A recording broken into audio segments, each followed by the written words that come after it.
আমি সন্তানকে ধরবো না বেবিকে ধরো, কিন্তু আমার কিছু হয় না।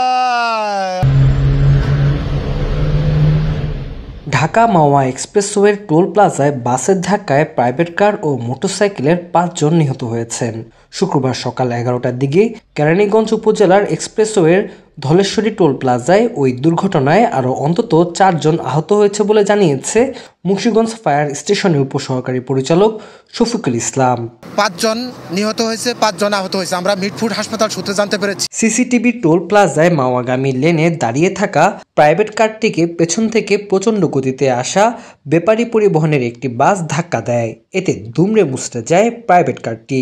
আমার ছেলে বলে যে না আব্বু আমি দেই দাও, তো আমি টাকাটা বাইর করে ওর হাতে দিতেছি, আর কিছুই দেখলাম না। এর মধ্যে পিছের থেকে গাড়ি আইসা ধাক্কা মেরে সব নিয়ে গেল। কারটি ছাড়াও দুর্ঘটনা কবলিত হয় আরও একটি মাইক্রোবাস ও মোটরসাইকেল। ঘটনাস্থলে এক শিশুর মৃত্যু হয়, আহত হন আরও ৮ জন।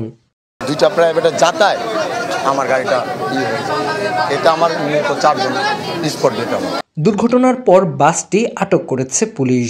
দুর্ঘটনা কবলিত যানবাহনগুলো সরিয়ে নেওয়ার পর এক্সপ্রেসওয়েতে যান চলাচল স্বাভাবিক হয়।